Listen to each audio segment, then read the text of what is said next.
What's up, guys? I'm Kyle Milan, and I'm here today live with Christian. What's up, people? Christian in charge of all things tech-related marketing and making things happen here at Milan Media. So for those of you that are new to the content, we come live once a month, talk about changes, trends, adjustments in marketing. Today is super fun. December every year, all the companies typically in Q3 are starting to talk about like, hey, what are we going to change next year with our marketing strategy? Turn to your marketing agency. Hey, what are you guys going to do next year? We've already set strategy for most of our clients. And that's what we're talking about, how to make your 2026 not a dumpster fire, and what things can and information can we share with you that we saw, things that we're implementing, and all that stuff. So we're going to jump right into the content. If you guys haven't already subscribed on YouTube, please do. Turn on notifications, follow our company page. We come live once a month, talk about this, and we post a ton of content in between, just giving you guys all the best tips, tricks, etc. throughout the month with marketing. Right, Christian? That's right. And as always, we come super prepared. We're preparing for this just right before the live event, just figuring out like what couple of points, because we could talk about this for probably, I don't know, like 6 hours about marketing strategy, but we want to hit you guys with some specific facts. So what is the first thing people have to be paying attention to not make it a dumpster fire, Christian? Well, number one, AEO. And what is AEO? What is AEO? AEO, I mean, the HubSpot CEO, she just said a few weeks ago, it's answer engine optimization. Yep. That's the word she used, or to reference AEO. And that's what the guy, the founder of XFunnel, he called it that. He called that answer engine optimization too. Others say, AIEO, artificial intelligence optimization. Some people say GEO, generative engine optimization. There's tons of words for it. That one's dumb. I've also heard AIO SEO or AI SEO, right? Like AI overview engine optimization, AIOEO. Yeah. In short, if you search something on Google, you probably will see in the first results now something called the AI overview. So Google is using its AI engine to go and look for the best answers for you. So that means that organic traffic has declined for a lot of companies, for mostly all people that have a website. So Kyle, why is AEO so important going into 2026? Well, let's talk about that. Why did it drop? So that's, you guys may have heard the phrase zero click before, and everybody's talking about it. So, and we've had clients affected by this. Everybody, according to the smarter people than us, say 15 to 40% reduction in organic traffic starting in April of this year, comparing it to April of last year, April, May, June. So if you go into your Google Analytics or ask for a report from your agency, how is my organic traffic in September of 25 versus September of 24, you might see a reduction. The greatness of that reduction is going to be dictated by how are people originally coming to your site. So if you get heavy traffic from articles, right, you're going to see a bigger reduction than those that get heavier traffic from services, because the AI overview from Gemini isn't as present when you just type in like a general service. But if you're asking it a question or asking it to compare things or what's better than this and that, then AI overview takes over, answers that question. You get the answer in the form, like right at the top. Why would you even click anything? So that's the zero click, which has been happening for the last 7-8 months. More people are talking about it. So to answer your question, Christian, what was your question? My question was, why is AEO so important? Yeah, so it's important because you want to show up at the top. You want to show, like, it's no longer, you can't just say like, I'm showing up number one in Google for this phrase or for this service or for this industry or for whatever it is. You can't just say that, because you're below, not only are you below paid, which you've always been below paid, but now you're below an AI overview potentially. So if you just look at phrases that you want to show up first for, and you put them in Google, if there's an AI overview, the goal is no longer be number one. Like, by being number one, could you get pulled into the AI overview? Yes, you can. You can get cited on the right-hand side of that overview and put into the answer. You could, but if you want guaranteed to get up there, you got to make some adjustments. That's how I see it. It's like you want to show up, and not just for AEO, answer engine optimization on Google, But AEO for ChatGPT and Perplexity and Claude and every other LLM out there or large language model, you want to show up when somebody searches something. Right. And so in order to do that, you got to be paying attention to what it cares about. And here's the kicker, right? Just looking up some stats, Google search still has the big chunk of the digital queries. So the search market, it has 81% of the share. So most of the people are still searching on Google. Yeah. But you know how much time they spend searching on Google? Can you guess? Like in their life? No, just like when they're doing an actual search, like Nikes for like Christmas presents, whatever. I'm gonna say like 13 seconds. Okay, a little bit more than that. Okay, so like the total search, right, for one thing could be around 5 minutes. That's the average session. 5 minutes. Now, you know how many minutes people are spending on ChatGPT doing similar searches? Well, if it's, you said 5 minutes for, I'm gonna say, I don't know, like 15 minutes, or is it way less? Close, yeah, 14 minutes and 9 seconds. Okay. So more people are spending more time doing research on ChatGPT. They're looking for information because they are in a conversation, right, with the ChatGPT or Perplexity. So that's interesting. Even though there's a smaller share of people actually actively searching in ChatGPT, they are engaging more. So what does that mean for a brand, Kyle?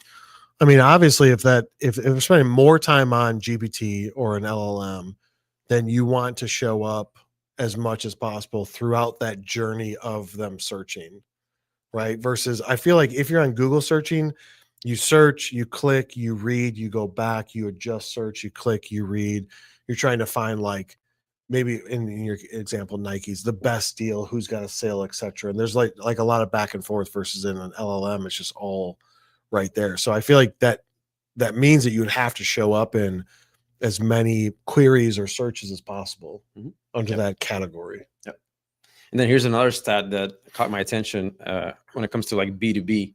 So Google search, people use Google search more in a mobile environment, right? Their phone and all that. But ChatGPT is used 62% in desktop. That means that it's more than likely that B2B, people that are researching B2B topics, new companies, new vendors, new technologies, are doing it on the desktop on ChatGPT. So if you are a business, more than likely your prospects are searching for solutions to their problems in a desktop, during work hours, and they're using ChatGPT. Yeah, which goes against what everybody has been saying for the last, 15 years, like focus on mobile, focus on mobile. That is so true in some industries or what you're doing.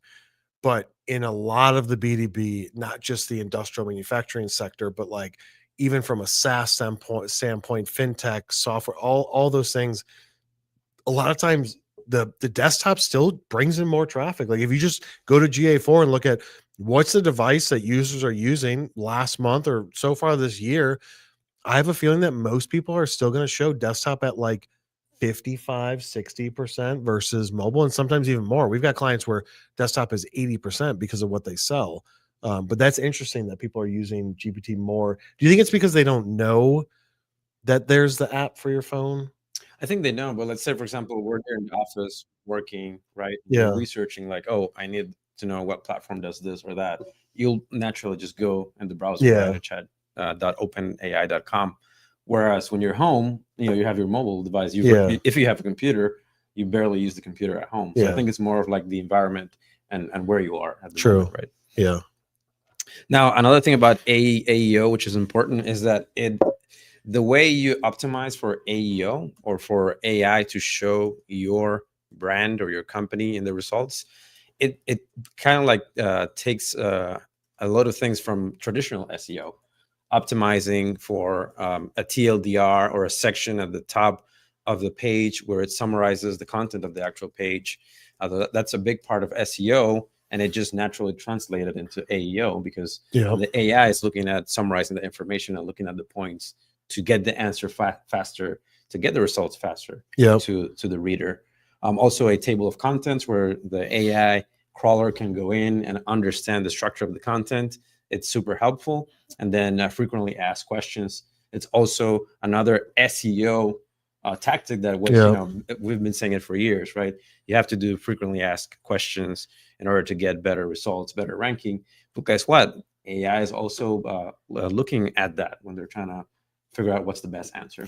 Yeah, and I feel like if you go back to, like, if you were a fly on the wall at OpenAI when they were like talking about building this thing, I don't know, 5 years ago, I feel like given the fact of how to optimize or what you need to show up in it, they were already like, okay, what do most people have, and how do I quickly parse that information together? Like, oh, FAQs should be important to us because it answers a lot of questions and possibly questions that somebody's looking for the answer to. So we're going to scan pages and focus on FAQs being part of like our kind of query of how we build the results into it. I feel like they just looked at how are most pages structured, what's the fastest way to get that information, FAQs being one of them, schema markup being number two, because people already follow those rules in general. Show up in search, you got to have FAQs, you got to have schema markup, but then adding in things like, also people don't want to read through a bunch of stuff. So what's the too long didn't read, or TLDR, and having awarding those that summarize their stuff at the top, where you got the supporting content that supports your points, but it's all about speed with AI, right? And so if I could quickly look at a summary of TLDR, if I can quickly look at a table of contents and know where I'm going to find the stuff, then AI's like, this is good. I'm going to serve this back up to the person. Like, it's giving results as fast as Google does Google results, right? And for the most part, just general searches. So I feel like they were just like, we're going to build this thing now in 10 years, who knows what it'll be, or 5 years, or even 2. But they were just like, let's focus on this. But I've heard so many people say, oh, you need that. What's that LLM TXT file? Yeah. That everybody's like, you need this. Now, do you need it? There's been nothing that's been published by the bigger people that say this is necessary. It's in my opinion, unless you've seen something different, Christian, like, does it hurt to have the text file for it? No. Does it actually do anything? We kind of don't know. So is it like necessary? Probably not, because there's more important things like TLDR, table contents, FAQ, schema markup.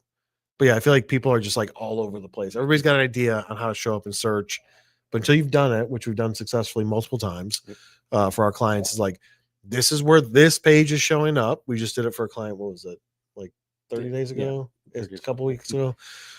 This is where you're showing up. Where were they at? Were they in the? I mean, they weren't in it at all. They weren't in the AI overview. And then what was it? It was like we did we optimized. We put a table of contents. We put an FAQ. We changed the schema. Then all of that helped get them ranked. And then it wasn't something stupid like 3 days, 7 days, something like that. Yeah, it was quick. Yeah, within a week. So, and now that just because you get there, here's the other thing is like, just because you get to the top of the results, just because you're in AEO on Google, like, let's be very clear there. It's different being answered in ChatGPT or the other LLMs, but like in Google's AI overview, just because you get there does not mean that you stay there. This isn't like oh, you got to the top, now you can chill. You cannot be there tomorrow. So I feel like it's more volatile than organic search positions. Like, typically people don't go from 1 to 100 overnight. Like, usually if you get to 1, you did some good things. Google's going to keep you there based on the engagement of people clicking and going deeper in your site versus just hitting the back button. Then they change your position accordingly, but they'll maybe move you from 1 to 2 or 1 to 3. But with AI overview, it's like you're there and then you're not there. Yeah, which is crazy. Yeah, because like, for example, Google's normal crawler, right? It might or might not visit your site every now and then. Yeah. So it takes time to reflect those changes. Now with the AI overview, that's like a super massive computing power behind it. So it's actually literally just crawling information as you're typing the search. Yeah. And it's going and looking for whatever is more relevant and makes sense. So all of that computing power is just, it can, say at this point, you're not relevant anymore. Let's put this other website here. Yeah. So it's there's more chance for us to dropping off like we saw in our own. even in our own, we went from what's that rap songs, Drake, 0 to 100 real quick, right? We went from being on page like 3 for a specific phrase to position 1 overnight, essentially stayed at that position 1 for, I don't know, a week, and then dropped back off to like position 30. Mhm. And so we've seen a lot of bouncing when it comes to the AI overview. We track it using SEMrush. It'll tell you, are you showing up in the AI overview section? They've got a little icon.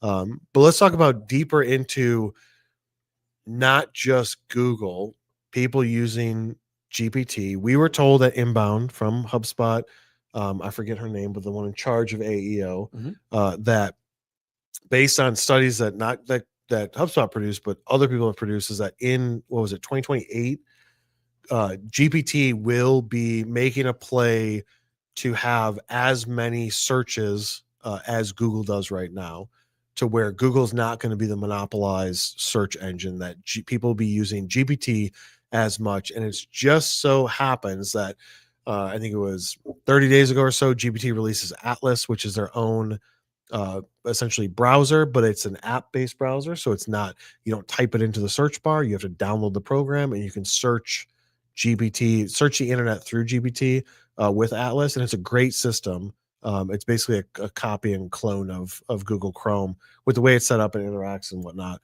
But like, do you think that what whoever it is predicted is going to be true, like in 2028? I think so. Yeah. Even Google, a couple of weeks ago, they came out with Google Gemini on the browser, so you can literally also use Google Chrome as Atlas, where now you can tell Gemini, see what's on the screen, help me do something with this, right? So I think that's the future. That's what's where everything's moving. It's more AI first, AI oriented first, than actual typical search and browsing. Yeah, I just feel like Google's going to be looking at the writing on the wall, and they're going to make faster adjustments, because I just feel like they've got way more money in the bank than OpenAI does. But OpenAI created something first that Google didn't, and now Google's chasing them with Gemini. What is it, 2.5 or 2.0 now? Yep. So yeah, AEO, if you guys aren't paying attention to it, you have to. Tracking positions through SEMrush, SEO, still important, but not as important in showing up in search. All the trends are moving into it. Your zero-click phenomenon that's happening, where you're getting less organic traffic, is because of AI overview. And don't forget about those people that can find you through ChatGPT, right?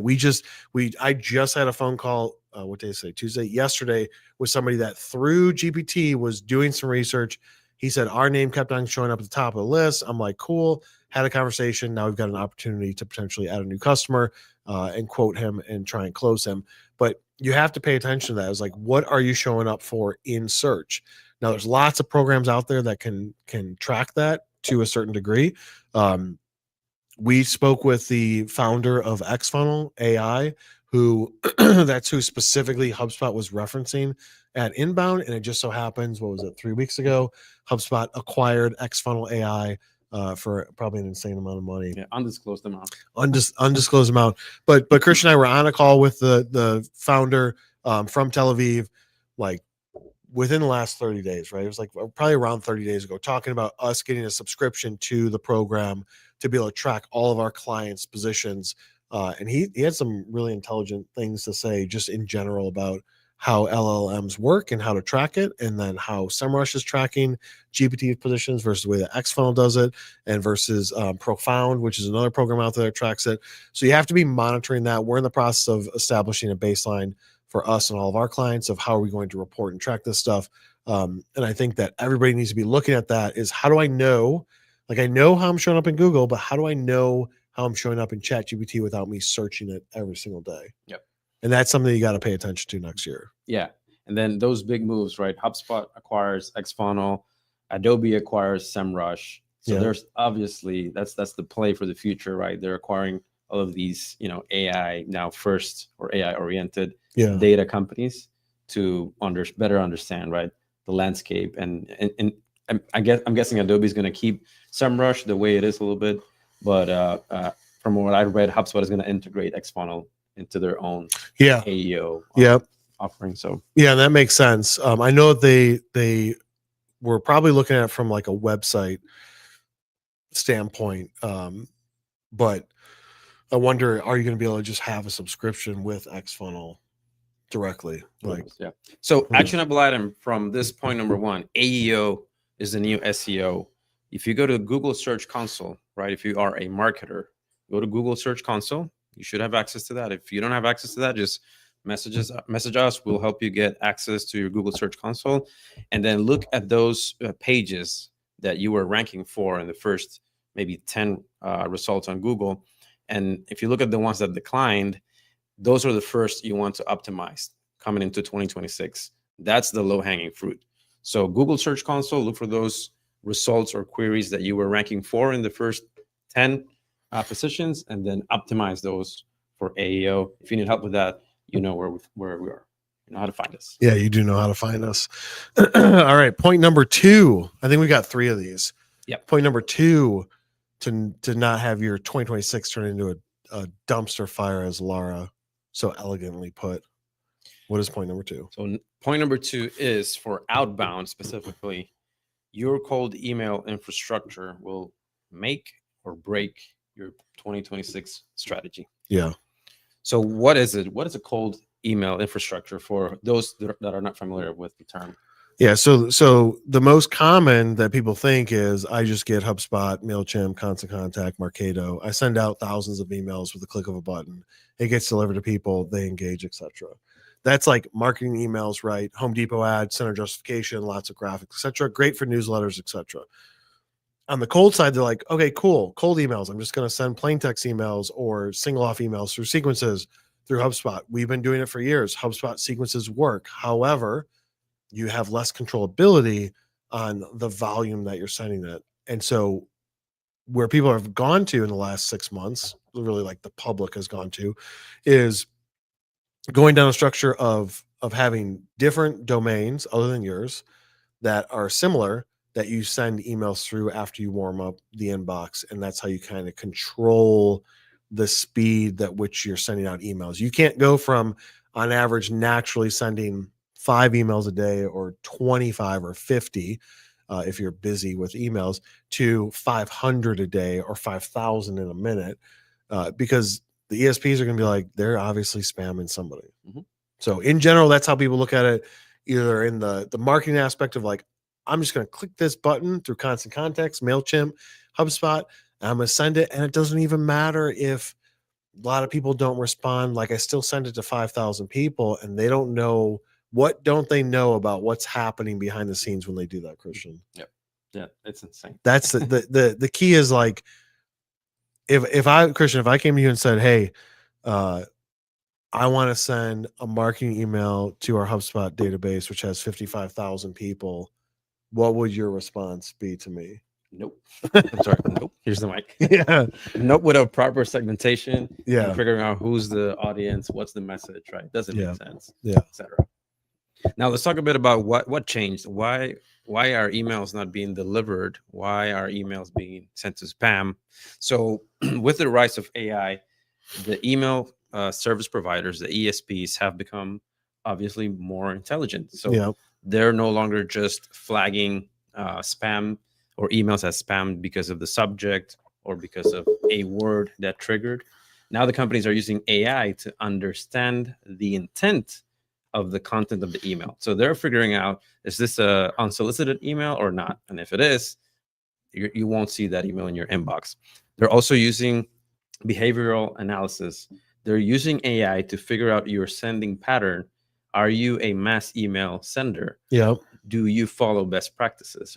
Is your email setup, your email server, secure enough where some third party won't come in and start emailing other people, right? Mass emailing or abusing your email server. So companies are getting more advanced in that department, and also consumer or B2B companies are also getting more intelligent, and they are acquiring companies like or the services of companies like Barracuda and others to kind of like bolster up their own email security. So they're paying basically for a service that blocks emails that are not wanted.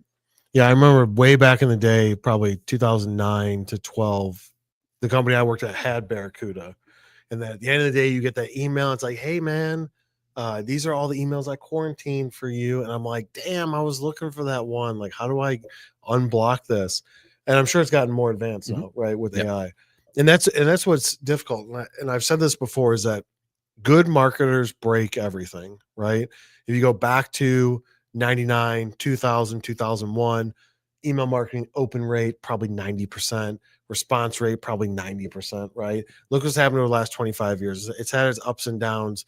I feel like email marketing was way less popular in the, I want to say like early 2010s, mid 2015s than it is now, because people were like, oh, I'm just going to block everything. I'm not going to pay attention to it. It's all spam.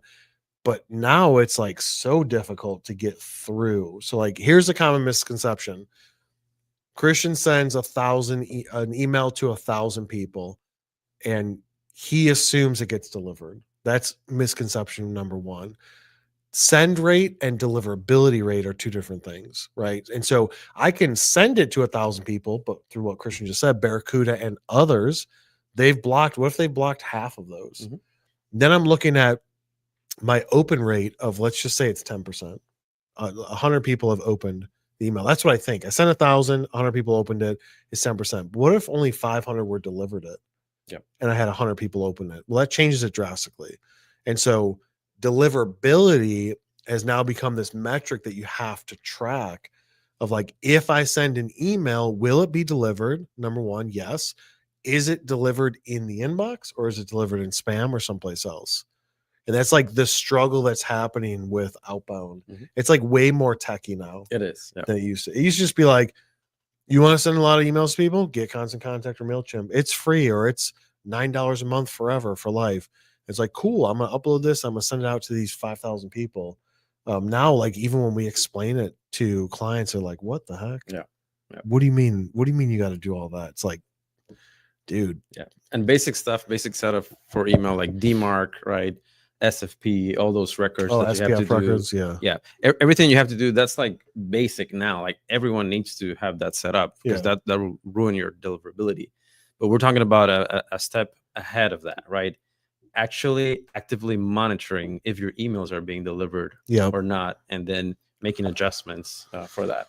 Yeah, you got to have programs to do it, and we there's programs that we use to do that, and because there's no way that you could, like, if you don't know, then you can't like, I can't make an adjustment to a strategy if Cristian tells me the data is not clean, right? And it's not even like close to be clean. Like, best guess, is this accurate? And he's like, I have no idea because we don't know deliverability rate. How can I possibly say this is or isn't working? Like, maybe it's not working because we're not getting responses or engagement or leads. But I can't tell you it's not working because of which variable if I don't even know if it's being delivered. Exactly. So what if people are opening emails and not responding because what you said in the email sucks? Well, your headline or your subject line was good, got them to open it, but the body of your message is bad, which is why they didn't respond. Or maybe your list is bad because you're going after the wrong people. So like, there's so many variables in it that deliverability is like the top. I feel like that's like the top of the pyramid. The first thing you have to look at is, what system am I going to use to send it? How am I going to send it? Is it going to be delivered? Yes, all that checks out. Now you can get into, who am I going after? What's the subject line? What's the copy like? Do you put in links or don't you?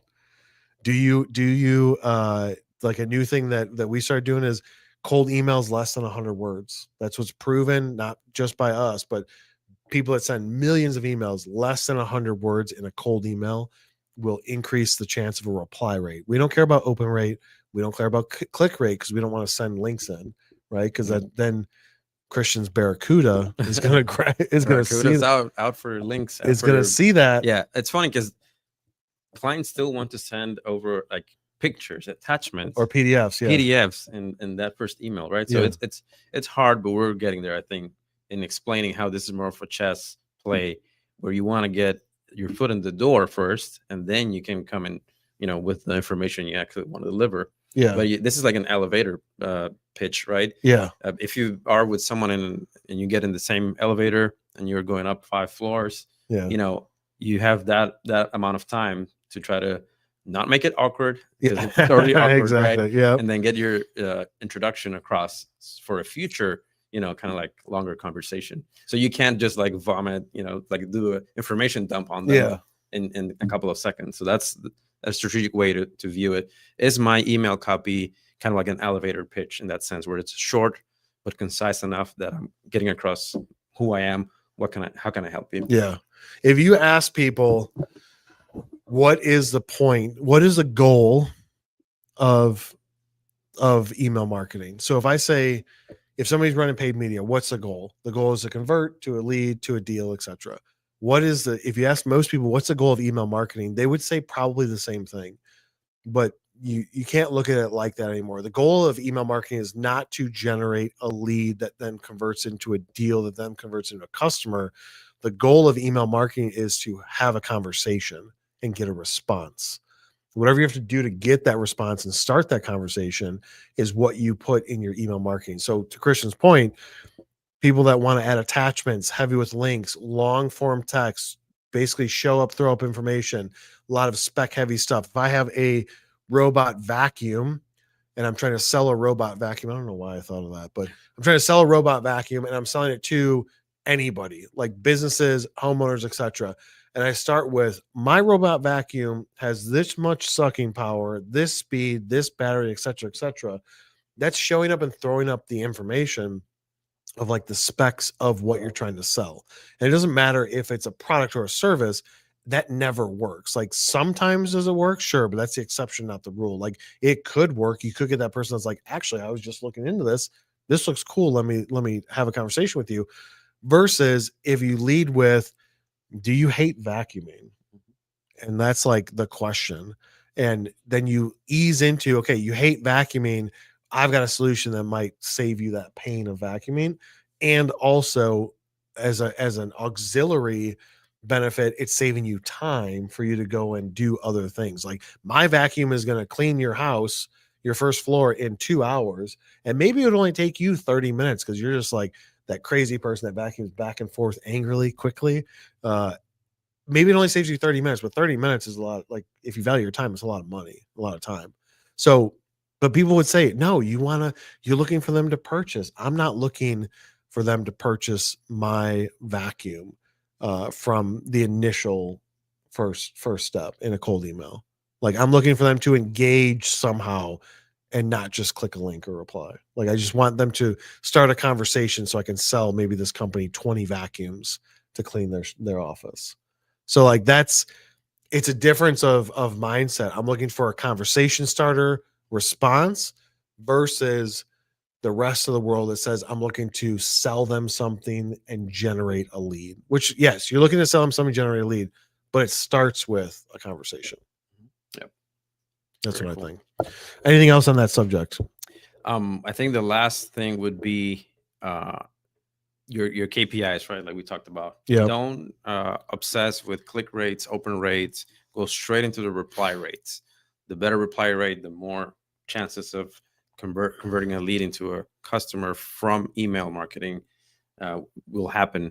And then that's why, we're still looking at the subject, the copy, the offer, the call to action, but don't even turn on open tracking or click tracking for the first email or two. That's my main takeaway.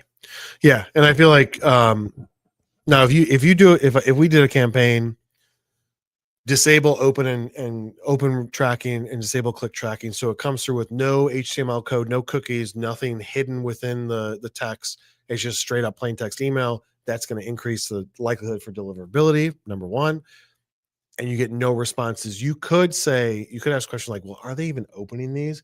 You could, if you want, just run a campaign that just has open and get turned on and see like, okay, I'm getting 50% open rate. So I know it's being delivered because I've got a different system for that. I know that they're opening it. They're just not responding. So it's probably the copy, the offer. It's probably something like that that's hindering the approach. So going into the third and final, let's talk about content. Third and final, how to optimize for content in 2026. Oh my God. Content. I feel like if I had $1 for every time I said the word content on a video, I'd be Elon Musk rich. Or at least Andrew Tate rich. Why is content so important, Kyle? Now there's so many AI platforms out there where you can create content easily, right? Yeah, and that's the thing is that for the last 2 years, 3 years, probably more than that, I've been saying like, you got to make content, you got to show people all that stuff, and people are doing it not because I said so, but because it's easy. And now there's just a plethora of content out there, and with AI, you can make content so fast. Like You can have it create videos without even you in it, voiceover. You can have AI write the script, do the voiceover, do the video, and post it to your social or to a platform, to YouTube. You can have it do all that. The key is like anything, when everybody starts doing it, you have to differentiate yourself.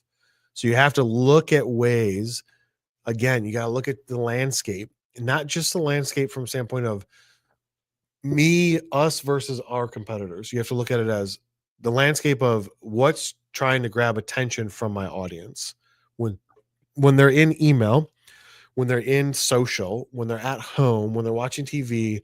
How many other people are trying to pull for their attention, or how much noise is there in their feed, whether it's a literal feed, a social feed, or their daily lives? And you have to ask yourself the question of how do I make something that stands out? And so for us, we look at it and say, okay, well, people are going to see, lots of people have seen our content and our videos.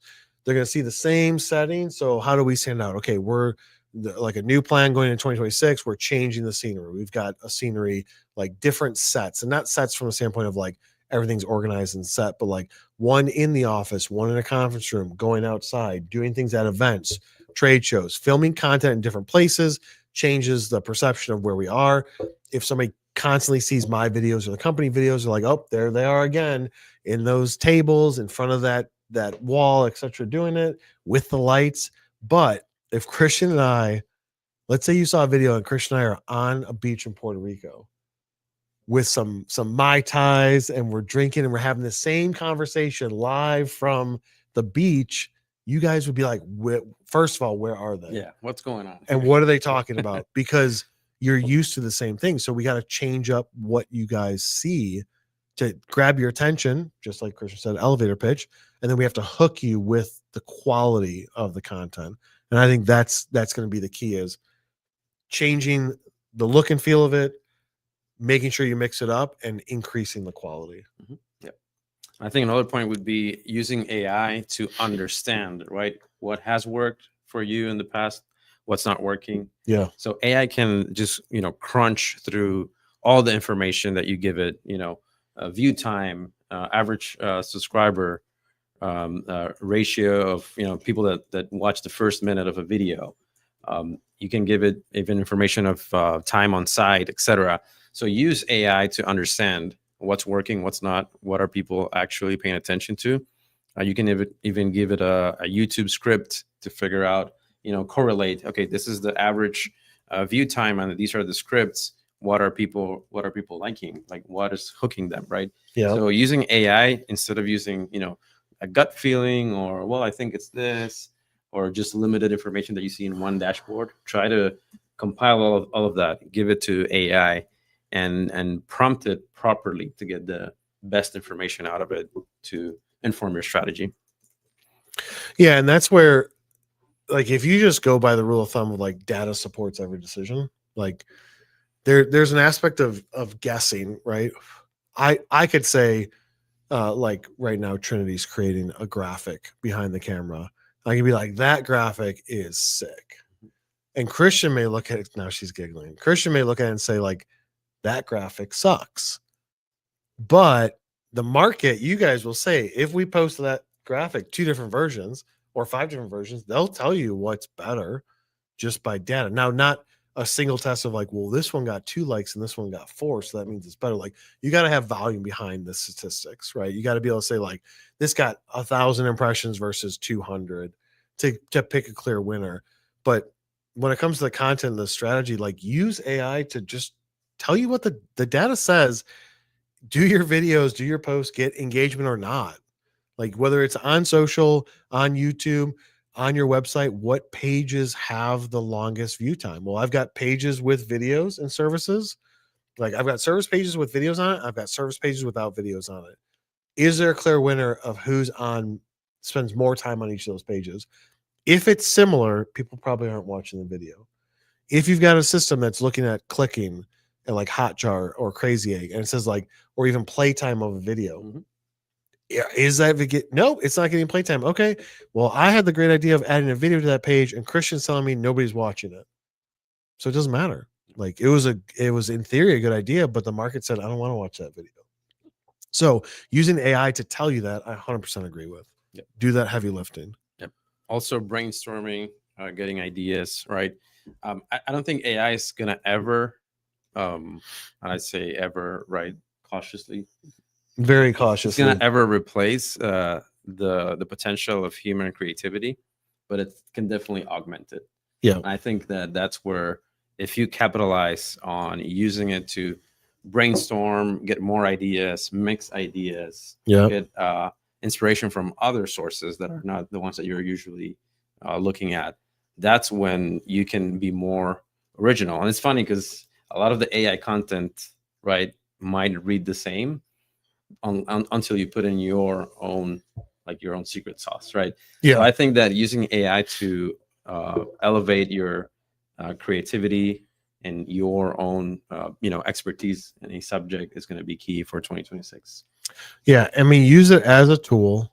And that's a sick graphic, Trinity. Just so you know, I like that. Isn't that pretty sick? Yeah. Really? I've watched her. Really? That's pretty sick. I've watched her literally create that graphic from the start behind the camera, and it's pretty sick. But yeah, you got to use AI to your advantage to like help out with some heavy lifting, help with idea creation, chat back and forth with it. Do whatever you need to do. Don't look at it as like this is just going to do everything for me, because you'll be severely disappointed at the results. Even when it gets better and better and better, use it as a tool, like processing large amounts of information. I got all this data from my YouTube channel, from my LinkedIn. I've exported every post for last year. It shows who's liked, who's engaged, all that stuff. Tell me a common trend that you see in my top 5 posts that you can decipher that I should take into consideration when making my 2026 social strategy. If you feed it the information, it's a smart machine. It'll give you back input, but it's not going to be like, but my gut feeling tells me that LinkedIn's going to promote these types of content better than other. It's not like that. It's not going to add that human aspect to it. It's just going to say black and white data based on what you provided with me or provided to me. I'm going to tell you this, and based on my research I can do and what I've been taught, I'm going to merge those two things together to form a thought or an opinion. And my opinion is do this. You still have to sit there and be like, do I feel like that's right or not? Right? Yep. That's what it comes down to. So hopefully you guys got value out of this content. We just riffed for almost an hour talking about 3 subjects, probably way longer than Laura was expected. Definitely longer than Trinity was expecting while she's sitting back there creating graphics for clients. If you got value out of the content, share it with somebody that you know. Head over to YouTube, subscribe, turn on notifications, and we will see you on the next one. See you next year. Oh, yeah, next